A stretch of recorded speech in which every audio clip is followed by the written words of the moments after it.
Olá, meus amores, tudo bem com vocês? Hoje a gente vai dar continuidade a esse estudo de redação aqui do módulo 18 sobre riscos e surpresas, as narrativas de aventuras.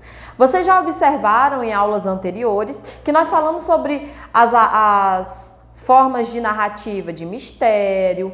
Em aulas anteriores falamos sobre também alguns elementos textuais que são propriamente das narrativas. E hoje nós vamos dar continuidade mais especificamente sobre as narrativas de aventura. Lá no livro Ângulo de vocês vão observar essas capas. Lembra que na aula anterior a gente trabalhou inclusive essa capa aqui do Stevenson? Pois é. Hoje nós vamos, além de ver essa capa, nós vamos também apreciar a capa aqui do Caça-Fantasmas, que é uma história de há muitos anos atrás. Hoje elas vêm completamente reformulada, com personagens novos, mas as duas histórias têm algo bastante em comum. As duas histórias tratam de aventura, exatamente. Alguns fatos, no caso do Caça-Fantasma, fatos sobrenaturais acontecem. Então, esses fatos sobrenaturais que fazem com que você, leitor, fique sempre apreensivo, que você, leitor, fique instigado a continuar a sua leitura. Sabe aquele livro que você começa a ler e você não consegue mais parar de ler, porque ele sempre te instiga a ler um pouco mais, você fica muito apreensivo e bastante focado no livro? Então, esse tipo de livro geralmente vai ser um livro de aventura, para você, é claro, que gosta de livro de aventura.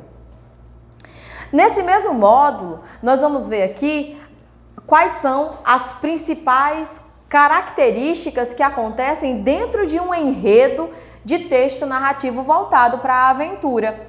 Ou seja, aqui eu vou elencar para vocês algumas características propriamente ditas dessa característica do texto narrativo, tá bom? Desse gênero.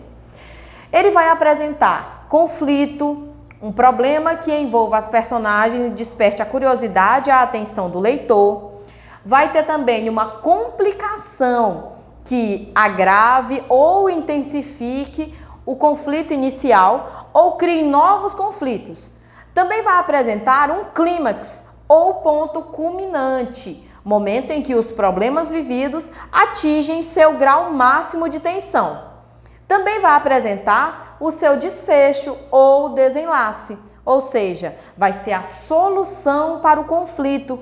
O desfecho pode ser feliz, triste, engraçado, surpreendente, mas o importante é que tenha verossimilhança interna. Lembra qual é a diferença da verossimilhança interna para externa?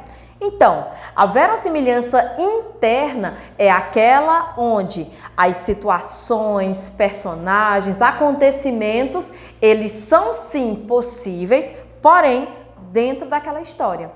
Não fora, aqui, na realidade que nós conhecemos. Porque se ele for semelhante à realidade que nós conhecemos, é chamada de verossimilhança externa. Na atividade que vocês vão desenvolver, eu quero que vocês percebam bem as características das imagens que eu vou colocar a partir de agora. Observem bem, qual é o cenário construído pelas imagens? Essa daqui, por exemplo, apresenta o quê? Um adulto com várias crianças fazendo um passeio pela floresta. Pode ser que isso acabe bem, mas também pode ser que um monstro gigantesco apareça nessa história. Então, use a sua imaginação e vamos produzir um texto bem bacana. Observem tudo que tem ao redor. É uma floresta simples, é uma floresta densa, é uma floresta pequena, uma floresta grande, porque tudo isso vai depender da sua imaginação a partir de agora. Olha só a imagem 2 que eu tenho aqui para vocês. Aqui na imagem 2, eu vou ter jacaré, eu vou ter onça e aqui um porco do mato. Todos esses animais, eles existem na nossa fauna. Então, aqui no Brasil, eu encontro jacaré, onça pintada e também porco do mato. Pode ser que aquela floresta onde estavam os meninos seja exatamente essa floresta habitada por esses animais aqui. Olha só a imagem 3 que eu tenho. Imagem 3, olha só, um passeio pela floresta, amigos juntos caminhando, fazendo uma trilha. Imagem 4, uma corredeira. Aqui nós temos uma espécie de corredeira cheia de pedras, bastante dificultosa para atravessar, pode ter vários perigos aqui para fazer essa travessia. A imagem 5, um campo com várias árvores, até tenebrosa, por assim dizer, por causa da composição da imagem. E na imagem 6, eu vou ter crianças também em uma espécie de floresta, sentadas felizes. Mas olha só o que eu quero que vocês façam com essa atividade. Agora, utilize as informações dessa sequência de imagens para criar uma narrativa de aventura. Isso mesmo, você vai começar a produzir um texto baseando-se nessas imagens que nós acabamos de ver. Além de estar aqui no vídeo de hoje, ela também está no seu livro Ângulo. Acompanhe por lá para poder você conseguir executar corretamente a atividade proposta de hoje.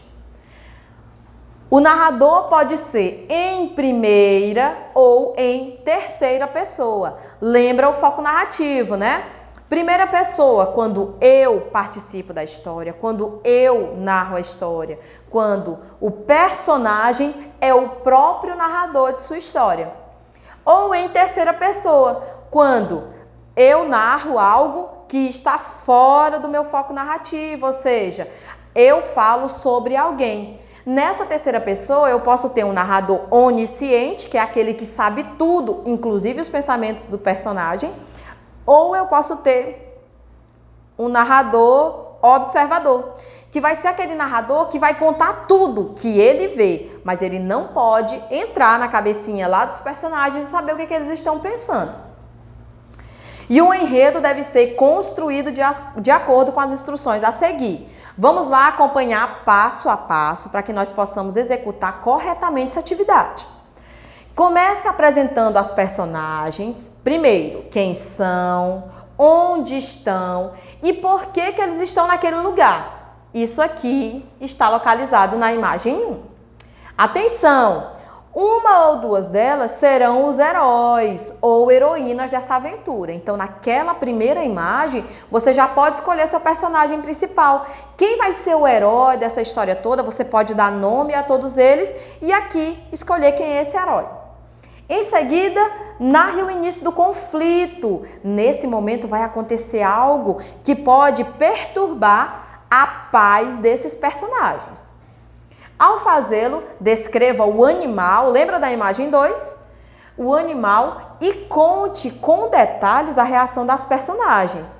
Invente à vontade, ou seja, solte sua imaginação. Você pode aqui criar diálogos. Outra, vá narrando os fatos de acordo com as sequências de imagens. Nós percorremos uma sequência de imagens e vocês vão narrar na mesma sequência. Elas o ajudarão a criar a complicação e o suspense. Já no desfecho, também deve ser adequado às imagens e principalmente ser coerente com os fatos anteriores. Porque se você começa falando sobre um determinado personagem que é o nosso herói, você tem que dizer que ele manteve esse herói até o final. Ao terminar, dê um título ao texto, isso é muito importante. Em seguida, revise o conteúdo e a linguagem. Outro detalhe, sempre que você escrever, tenha sempre ao seu lado um dicionário para te ajudar a encontrar palavras que você possa utilizar dentro do seu texto, até para você evitar repetições de algumas palavras corriqueiras, ok? Amores, essa é a nossa atividade de hoje, viu? Então, fique ligado na Agenda Edu, porque ela será cobrada, e nas redes sociais da escola também. Um beijo e até mais!